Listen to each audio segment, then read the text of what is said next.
Hello, this is James. What better way to while away the hours after reaching dual level max in the KC Cup than to sit on a cool, overcast day with the dew on the grass tickling the back of your neck and observe the shapes of the clouds, be they cat or poisonous or Majin Buu. So, with this new Cloudian support from Gaia Genesis, we can make nice little stall deck because these Cloudians, unlike the Baby Cloud and Turbulence and Nimbus Man, these Cloudians actually do things. All Cloudians, they can't be destroyed by battle. They generate fog counters when they're normal summoned, and if they're in face-up defense position, they destroy themselves. So Acid Cloud, you can remove 2 fog counters from this card, destroy a spell or trap. Cirrostratus is very similar, remove 2 fog counters from this card, destroy 1 monster on the field. And Majin Buu, remove 3 fog counters from anywhere, opponent discards a random card, and these effects can be used as much as you want. There's no once per turn, there's no once per whatever. As many fog counters as you have, you can activate their effect the appropriate number of times. So with this stall deck, you're generating tokens with Cloudian Squall, removing your opponent's field, and then protecting yourself from damage with Sanctuary in the Sky and Spirit Barrier. And to protect against the opponent's, basically, we don't have to worry about Super Rush anymore. So the only removal that is of significant concern is, well, Amazon is banishing Dompa and Treacherous Trap Holes. That's what you want to save your Divine Punishments. They're protected from destruction by battle, but not from card effects. And we're using the balance skill so that we open with at least 1 monster, 1 spell, and 1 trap so that we can get the ball rolling, and 21 cards to win the stall battle if the opponent, doesn't quit in the first place. And we're going first against Astro Phoenix, but this deck doesn't care about going first or second. There's our balance. And we're running... We have 9 monsters, and 6 spells, and 6 traps. And I feel like, especially with the Treacherous Trap Hole, so Cosmic Cyclone, onto the Sanctuary, but we have Spirit Barrier in order to prevent the damage. I feel like with balanced decks, you don't want to be stuck in a position where you have no monsters, and so here he's like trying to figure out how to damage me and what is the true worth of the Cloudians. It's important to maintain your monsters on the field because you're at the mercy of your deck to draw new ones. Oh, excuse me, in normal balanced decks, that's what's important. So like the anti-meta, the Wild Heart, and the Tenkabito anti-trap deck. If you lose your 1 Tenkabito, you don't have a great chance of drawing another monster, so you're kind of not in a great position. Whereas this, with 9 monsters, we have a better chance of maintaining our win condition. And so now that we've had, and that was a misplay. Now that we've had Cloudian Squall on the field for a little bit, we can start removing our opponent's field. So there we go. Cloudian, so anyway, Acid Cloud, removing the Ultimate Providence, gets negated and destroyed, but that's fine because we have an extra. Double Cyclone, destroying our Spirit Barrier, but we have the backup, we have Sanctuary in the Sky, and we still haven't been able to see. I'm saving this Divine Punishment for like a Treacherous Trap Hole, but I don't think the opponent has it, or he doesn't draw into it during this battle. And at this point, he scoops. Okay, second against Zane Truesdale, but so the thing is, when you do get your Divine Punishment, you want to save it for basically Treacherous Trap Hole.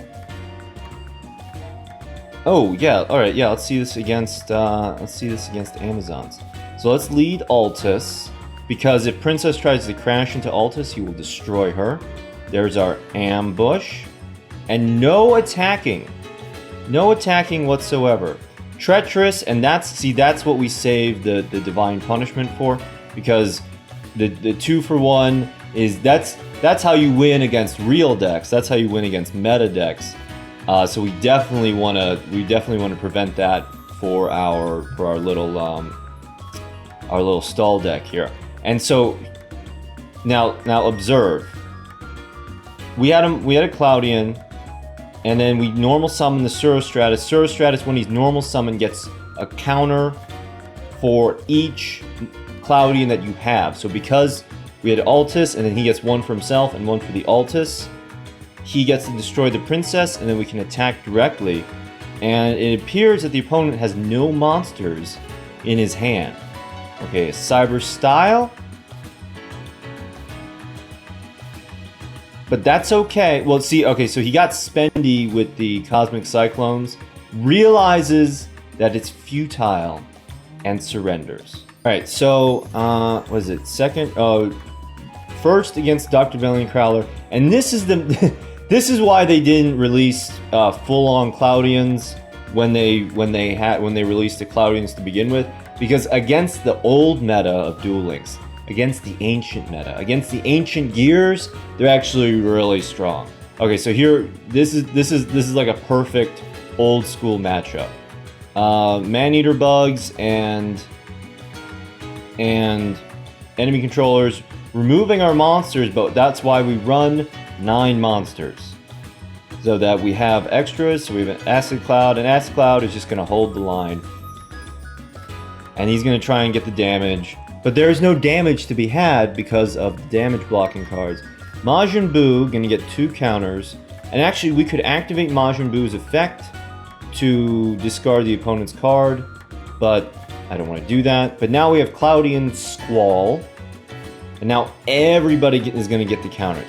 Everybody's going to get the counters, and that's going to be plenty of fuel for Altus, but at this point the opponent has already played all the cards. So we're going to hit that wall of the daddy. Ancient Gear Golem. Now the thing about Ancient Gear Golem, you can't activate cards or whatevers, but that doesn't apply to... Oh no, not spell or trap cards. I was thinking of... Who was I thinking of? UA Slugger.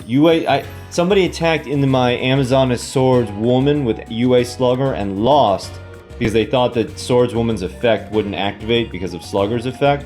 But Swords Woman's effect is not like a trigger effect. It's just her state. She reflects the toxic masculinity. All right, and so here we're in the end game of the Cloudians. The opponent is very obligingly going the distance, and with the Acid Cloud, I remove my own Spirit Barrier to make room for a Divine Punishment in case there's a late game Treacherous Trap Hole. Okay, so Acid Cloud is going to pop that Wall of the Daddy, and there's our Cirrostratus, and more counters for everybody. Majin Buu is going to discard that card, and then we're going to make room with for the Cirrostratus by putting Acid Cloud in the defensive position. And now, okay, so see, Cirrostratus has 4 counters on it. Well, now 5, but it's not once per turn. Cirrostratus can remove 2 monsters in 1 turn. Next turn for Mario, we have an Ancient Gear Castle. That's fine. And even if this went to a draw out, we would win because, again, 21 cards. Cirrostratus destroys the monster, and we attack directly. And this is it. That's it. That's game. That's game in the bag. We just need to hit this last back row with the Poison Cloud, and it's a floodgate. Hey. And I don't attack because I want to get this Divine Punishment effect activation.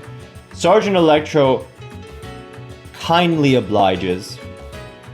We negate and destroy him, and finally we attack with Majin Buu for that precise lethal. All right, second against Odeon, but this is a stall deck. We don't care. But he one-upped our stall, 22 versus 21, and we have the anti-trap meta. Wait, what's his skill? Let's check the skill. We don't know what his skill is. It's probably Endless Trap Hell. That's probably what it is. Okay, so we have Spirit Barrier and Sanctuary in the Sky and Majin Buu ready to discard cards from the opponent's field. Chain Reaction. Oh no, okay, it's Chain Reaction, not in this trap though. And then that's basically how he destroys the Altus. Unlike my other opponents, he knows that attacking into a Cloudian with these blockers active is not successful. So another Canadia, another another destruction, and a direct attack and a Jinzo. So even if we activated Spirit Barrier, it wouldn't do anything. For some reason I played Drowning Mirror Force. I'm not sure what I was thinking there. But we do get the Cirrostratus and Cirrostratus with those clutch 2 tokens. So we're gonna activate Spirit Barrier. And ooh, another tribute. A Vision Hero Witch Raider, and that's what we saved, that Divine P. Witch Raider, get punished. And then now we can attack directly.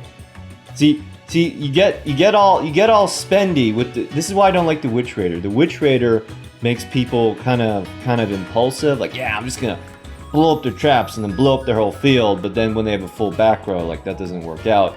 And then you lose to Cloudians, which is probably not a great feeling. Okay, so Mirage Dragon with the, well, see, now he's getting desperate, but we're going to hit the back row with the Acid Cloud, and then Cirrostratus is going to destroy the Mirage Dragon, and we attack for game. So, you know, this is a fun deck. It's a cool deck. Don't take this into the KC Cup and expect to crush, because there's a lot that counters it. Like if Wiz every turn can negate your blocker cards or your divine punishments, that's a problem. Having several Dome Paws destroying your Cloudians, that's a problem. Too many Treacherous Trap Hole, that's a problem. But if you want just a nice, easy, moderately tilty deck, Cloudians are the way to go. Thank you for watching.